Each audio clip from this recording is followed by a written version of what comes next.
First up, sorry, I got my blue on. Jays jersey opening day. Cannot wait for that. We play the Yankees today. Obviously, I think when this video comes out, the game's going to be over, but hopefully we win.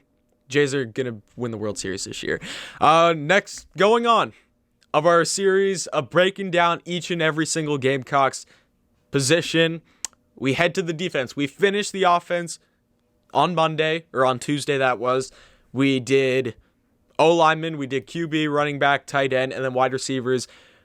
Lots of good things to talk about on the defensive side of the ball, and we are starting off with the defensive line now. I'm breaking up D-linemen and edge rushers, two different things. So if I name, let's say, all the D-linemen, and I don't go Jordan Birch, I don't say Tonka Hemingway, I don't say Jordan Stretchen, it's because that's coming next week. So just know that while I'm going through this video. But I think the D-line as a whole, if you add in both D-linemen and then you put on the edge rushers on top of that, this is a good line. This is something that I'm really, really excited for this season. Just looking through the guys that we have on this roster.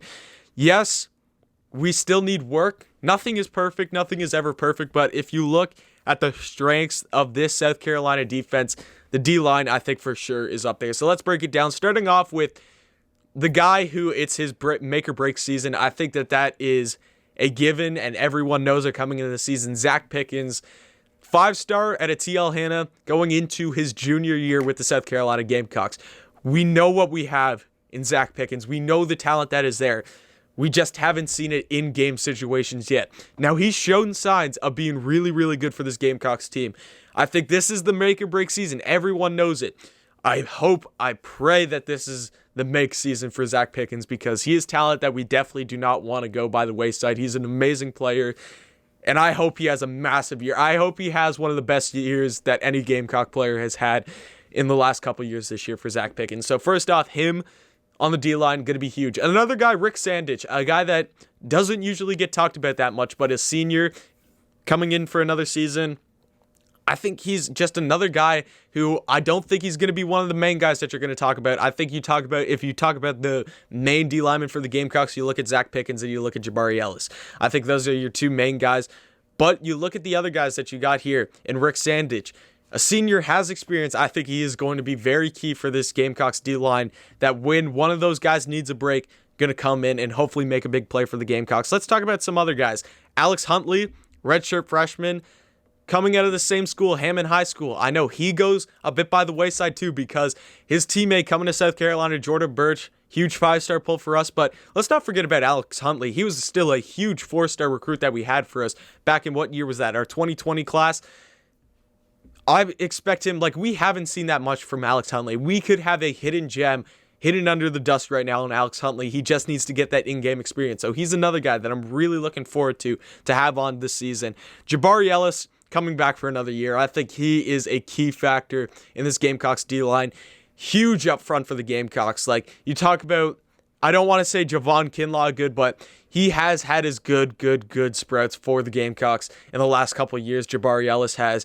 I think he's going to be the main guy. After you look, the main pair is going to be Zach Pickens and Jabari Ellis. I think that is a given for how this Gamecocks D-line performs. And just stopping the run game, that is going to be something huge for this D-line to perform in, because you look at some of the running back duos that we have to go up against. You look at Georgia in specific with Cook, got McIntyre, and then you got Zamir White over there. They have a 3-headed monster back there. So stopping the Georgia running game is going to be huge for this Gamecocks D-line. And you look at some of the other ones in the SEC. You got some really, really good running back rooms wherever you go in the SEC. So that's going to be their main goal, and then getting pressure in the quarterback's face. The given D-line, what you're supposed to do, stop the run, get pressure in the quarterback's face, and allow the edge rushers to come up and clean up the sack. Or, you know what, just go get the sack yourself. A sack's a sack. So thank you guys so much for tuning into this video of Canadian Cock Talk, breaking down the D-line for the Gamecocks this season. Next up, the edge rushers. And just looking at the guys that we have on this list, I think this is what I'm going to be most excited for. I'm really, really, really excited to talk about this edge rushers room for the South Carolina Gamecocks this season. But this D-line, I think, again, I said it before, this is going to be one of the strengths of this defense. So you got to utilize that this season. Play to your strengths. We're going to have to get pressure on the quarterback to relieve some of the holes that we have at DB. And that is going to be coming up in a later video. But thank you guys so much for tuning in, and definitely come back next time.